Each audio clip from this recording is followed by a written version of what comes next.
Radio Anthropocène, à l'écoute du changement global. Mesdames et messieurs, bonjour. Bienvenue sur les ondes de la Radio Anthropocène, ainsi que sur le plateau de la Radio Anthropocène, donc installé à 2 pas de l'exposition L'être-État par-delà les falaises. Merci d'être restés avec nous. Nous avons maintenant la joie d'accueillir sur notre plateau Camille Ronat. Bonjour Camille Ronat. Bonjour Gindra, bonjour à tous. Bonjour, vous êtes philosophe, mais aussi DJ, conférencier, mais on vous connaît.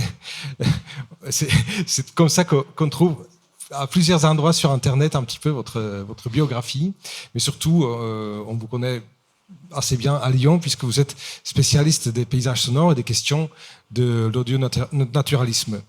Donc on se disait que ce serait extrêmement intéressant dans cette exposition consacrée au paysage de faire un petit pas de côté pour aller du côté des paysages sonores, puisque du côté des paysages sonores, il y a de nombreux liens à tisser avec les thèmes qui sont traités par l'exposition, etc.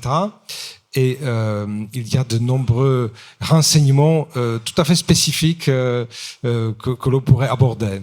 Voilà, donc est-ce que vous, dans l'exposition Être-État, est-ce que vous avez eu un petit peu des flashs sonores ou est-ce que vous avez pu penser, est-ce que vous avez eu des suggestions sonores qui vous viennent par la peinture? Alors pour être très honnête, j'ai pas encore vu l'exposition et je suis jamais allé à Être-État. C'est très honnête. Heureusement que nous avons beaucoup d'autres choses à nous raconter. Mais voilà.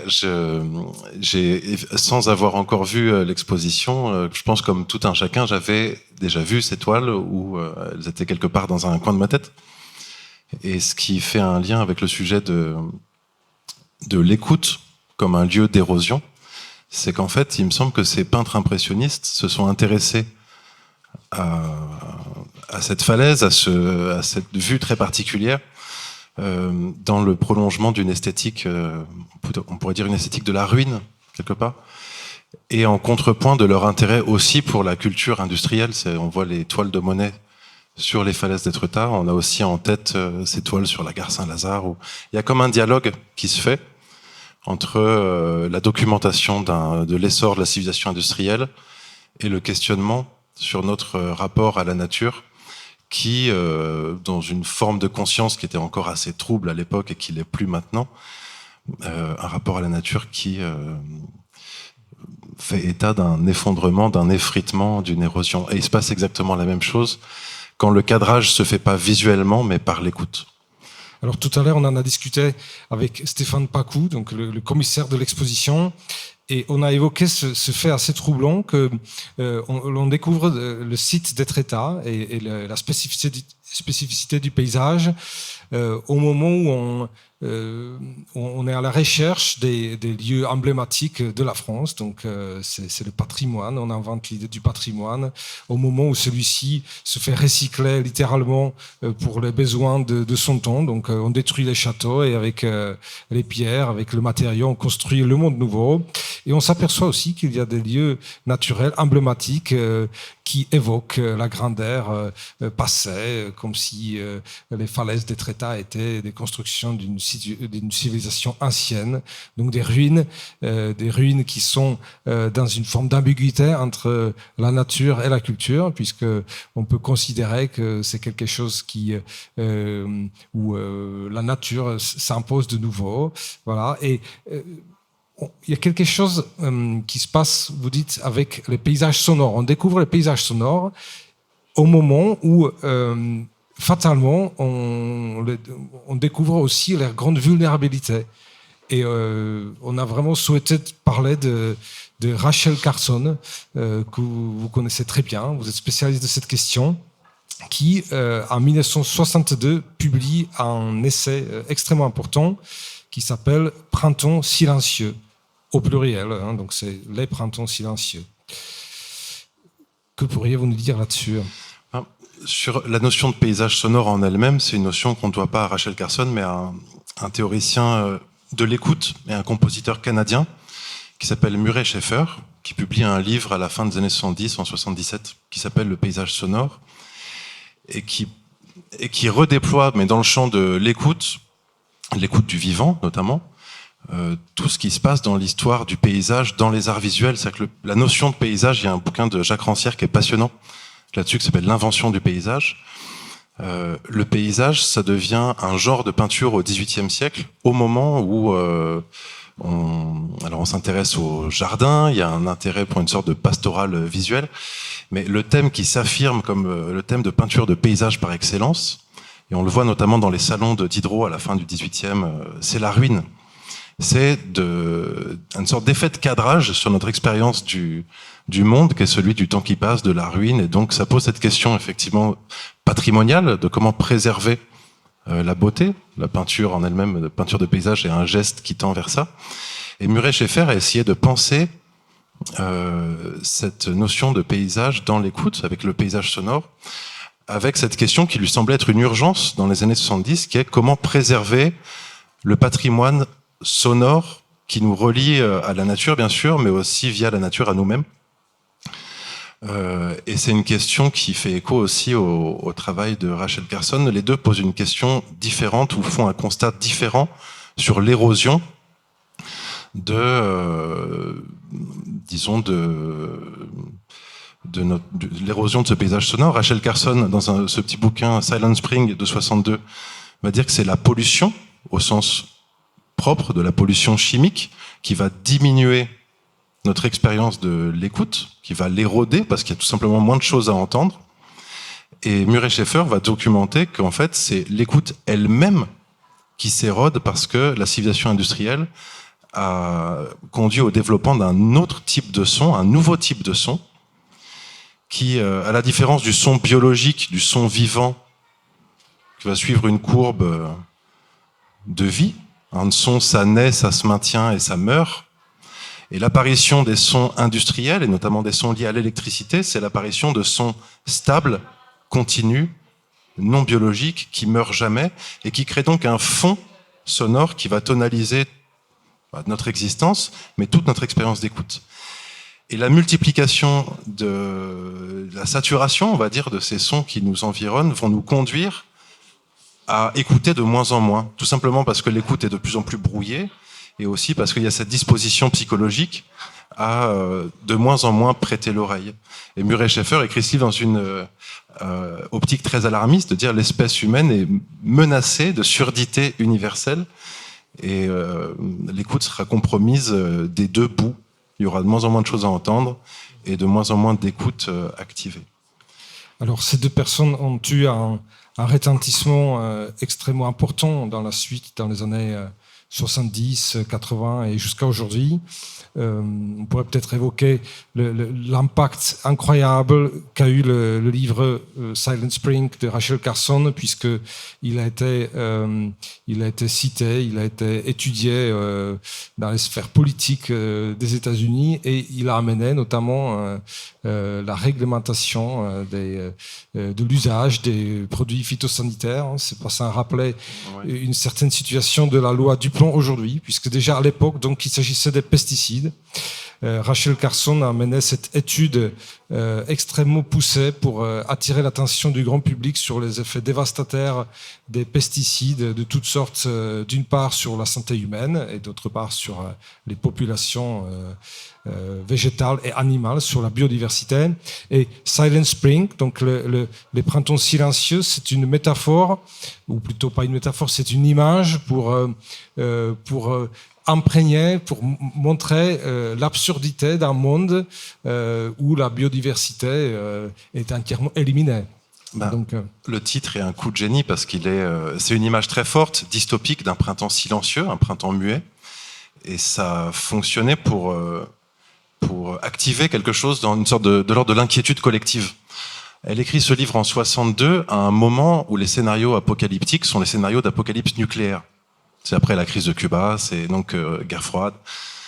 Et Rachel Carson ouvre son livre en disant l'apocalypse viendra pas de là où on l'attend. C'est pas une bombe nucléaire. L'apocalypse, elle a commencé, et c'est l'effondrement en masse du vivant à cause de la pollution, et notamment donc dans les années 50, c'est toute tout le développement des insecticides très puissants, le DDT, qui ont fait des dégâts considérables et qui ont abouti à la mort vraiment à la modification extrêmement rapide du paysage sonore familier des Américains, quoi. Il y a plus comme si pour nous il y avait plus de merle dans le jardin d'un coup, quoi, en empoisonnant la nourriture des oiseaux. Et son titre a permis une première prise de conscience. C'est pour ça que Rachel Carson a été importante dans l'histoire des mouvements écologistes. Et c'est intéressant de voir à quel point ça a déclenché à l'époque une hostilité terrifiante, quoi. Elle est morte 3 ans après la sortie de ce livre d'un cancer du sein. Elle a fait le lien évidemment entre la pollution générale du vivant et puis les questions de santé et d'invisibilisation de la santé des femmes. Elle a été traitée extrêmement mal par la société américaine. Et aujourd'hui, on peut dire que la prise de conscience est beaucoup plus importante, mais les effets de la pollution se poursuivent et le printemps silencieux, on y arrive quand même à grands pas. Si on prend juste quelques chiffres, on documente l'évolution de ce qu'on appelle la biophonie, de tout ce qui sonne dans la nature, par opposition à l'anthropophonie, les bruits produits par l'homme et la technique.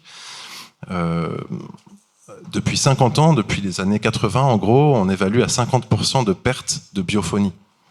Pour les oiseaux, c'est 25 à 30% de population d'oiseaux en moins depuis les années 80. Pour les insectes, ça va jusqu'à 75%. Pour les oiseaux dans les populations agricoles qui sont encore concernées par toutes ces questions de pollution et d'insecticides, c'est en général plus de 50% des populations qui ont disparu. Et on voit à quel point les débats actuels sur la réglementation sont encore timides, sont présents, mais timides. Alors, ce paysage sonore est aussi bien en érosion que les côtes qu'on peut voir sur le tableau d'Etretat. Est-ce qu'on peut suivre une évolution en termes d'enregistrement? Est-ce qu'on a des traces? Est-ce qu'on peut comparer? Est-ce qu'il y a des enregistrements au même endroit aujourd'hui, il y a 10, 20, 30, 40 ans? Est-ce que c'est une pratique qui est développée? Alors c'est une pratique qui est scientifique, c'est le travail des écoacousticiens, d'aller planquer des micros un peu partout dans les forêts pour suivre en temps réel une sorte de l'évolution en faisant un comparatif des images sonores relevées sur plusieurs années. Et c'est le travail par exemple passionnant de Jérôme Sueur. Si vous voulez voir un peu ce qu'il fait, c'est un écoacousticien qui travaille au Muséum d'histoire naturelle à Paris et qui documente par exemple l'évolution d'une forêt dans le Haut-Jura qui s'appelle la forêt du Rizou, et qui est intéressante parce que c'est un des rares lieux où il y a la population de grands tétras, le coq de bruyère, qui est un oiseau en voie de disparition, on va dire. Et c'est intéressant parce que c'est vraiment une technique, l'écoacoustique, de l'invisibilité, quoi. On s'efface dans la nature, on laisse juste les micros travailler, on intervient le moins possible. Et ce qui montre, c'est que d'année en année, il y a une réduction des présences animales, des bruits animaux. Mais il y a une stabilité des bruits qui viennent de la technique. Par exemple, vous avez 25% d'images, dans l'image sonore à l'année, vous avez 25% du temps des sons liés aux animaux, et vous avez 80% du temps des traces d'avions qui passent dans le ciel. Alors, revenons maintenant à cette pratique de l'écoute, qui n'est pas surtout un petit peu de la question scientifique de la mesure, puisqu'effectivement, on peut mesurer aujourd'hui le nombre d'espèces présentes par des reconnaissances automatiques et tout ça. Il suffit de mettre un micro quelque part pour dire il y a ces espèces d'oiseaux. Et revenons un petit peu à cette pratique de l'écoute, puisque c'est un petit peu l'autre héritage qui est un peu concomitant. C'est le même mouvement. On découvre le monde sonore en train de s'éroder, le monde naturel en train de disparaître, et peut-être cela nous renvoie à une forme de vulnérabilité dont on fait nous-mêmes partie. Et pour des personnes comme Murray Schaffer et d'autres, notamment les bioacousticiens et tout ça, il s'agit peut-être de changer la manière d'écouter, donc d'écouter aussi le monde dans lequel nous sommes. Et pratiquer l'écoute autrement que à titre d'information. Comment voyez-vous l'évolution de l'idée de l'écoute depuis les 50 ans, depuis donc Rachel Carson? On sent qu'il y a une évolution notable. En fait, pour documenter par l'écoute un paysage sonore qui s'effrite ou qui s'érode, il y a le travail des scientifiques, l'écoacoustique, ce dont je viens de vous parler, et il y a aussi le travail artistique. qui a un rapport avec ce que tu disais tout à l'heure sur le rapport patrimonial aussi à ce monde-là. C'est le travail des audionaturalistes et des compositeurs qui introduisent dans leur travail, dans leur création, ce qu'on appelle le field recording, c'est-à-dire des prises d'enregistrement de terrain qui vont permettre de nous rendre davantage sensibles à la beauté de tout ce qu'il y a à écouter dans la nature. Et si on peut en parler d'un en particulier, il y en a un qui a été très important, notamment en lien avec Rachel Carson, pour nous faire entendre la beauté des oiseaux, c'est Jean-Claude Rocher, qui est un ornithologue, qui est un audionaturaliste français, qui est aussi un compositeur, qui a été un des premiers, je trouve, en France à avoir cette démarche mixte art-science, d'avoir à la fois une oreille objective, scientifique, pour documenter tel type d'oiseau dans tel milieu, mais qui, à partir de cette donnée-là, a produit des objets artistiques incroyables, des sortes de disques de concerts d'oiseaux, en s'inspirant notamment des techniques de composition de Pierre-Henry, du collage de bandes et tout, et pour nous faire entendre avec l'objet disque, qui suppose une écoute vraiment musicale, pour nous faire entendre la beauté des milieux naturels, quoi. Alors malheureusement, nous n'aurons pas aujourd'hui le temps d'écouter Jean-Claude Rocher. Ça, je vous invite à retrouver peut-être sur Internet ce qu'ils font. Je crois qu'il y a beaucoup de matériaux que l'on peut écouter du côté des audionaturalistes. Essayons de profiter des quelques minutes qui nous restent pour aborder cette question de la création contemporaine et de la manière de l'approcher ici à Lyon, puisque vous faites partie d'un projet important à la Trinité, à la chapelle de la Trinité, et ainsi que du festival Subperspective, qui consacre aussi plusieurs programmes cette année aussi, à cette question des paysages sonores. Donc, est-ce que vous pouvez nous dire un petit peu ce qui est prévu cette année pour rentrer dans cette question, pour inviter nos auditeurs et nos spectateurs à rentrer bien plus près de tout ça? Alors, je ne sais pas si vous connaissez la Trinité, c'est un projet qui est encore assez récent, mais c'est une programmation de musique ancienne et de musique de création qui se déroule à la chapelle de la Trinité, juste à côté d'ici, entre l'Opéra et le Palais de la Bourse. Et dans ce très beau lieu, qui est une église baroque désacralisée, on propose 4 festivals à l'année. Et le festival de printemps, qui aura lieu au mois de mai, autour du 20 mai, est consacré à cette question des liens musique-nature, aussi bien en musique ancienne qu'en musique contemporaine.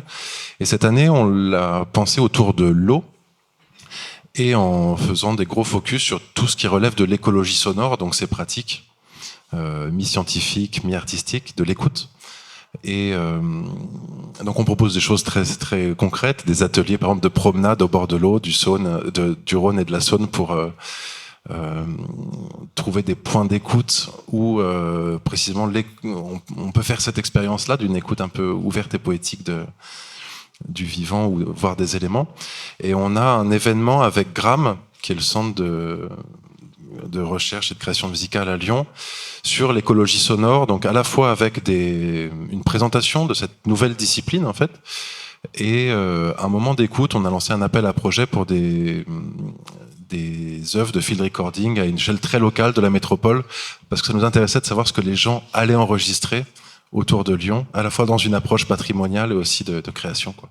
Alors, tout le monde est invité, éventuellement, je ne sais pas si tout le monde a proposé une œuvre d'enregistrement ou de composition, de création. Voilà, donc c'est un petit appel. Et alors, une dernière chose, avant qu'on termine, qui n'est pas des moindres, mais il me semble que dans certaines de vos conférences, vous parlez de Pythagore et de sa proposition à écouter autrement le monde. Le thème de l'écoute, c'est un point de mire de toutes les sagesses antiques, et notamment chez Pythagore. C'est-à-dire qu'en gros, l'écoute est pratiquée comme un exercice spirituel. Dans l'école pythagoricienne, c'est l'exercice qui permet au fond le disciple de se convertir à l'harmonie, quoi, comme but à la fois avec soi-même, avec les autres, avec le cosmos. C'est l'exercice spirituel type de Pythagore lui-même, c'est l'écoute de la nature dans le silence de la nuit, comme d'une musique sur laquelle il est possible de s'accorder. Et la question que pose ce dont on vient de parler, c'est-à-dire d'érosion d'un paysage sonore à cause de la pollution, d'érosion de l'écoute à cause de la pollution sonore engendrée par une civilisation industrielle, c'est que nos nuits ne sont plus celles de Pythagore, et qu'on aura beau tendre l'oreille, il est bien probable qu'on fasse pas une expérience d'écoute aussi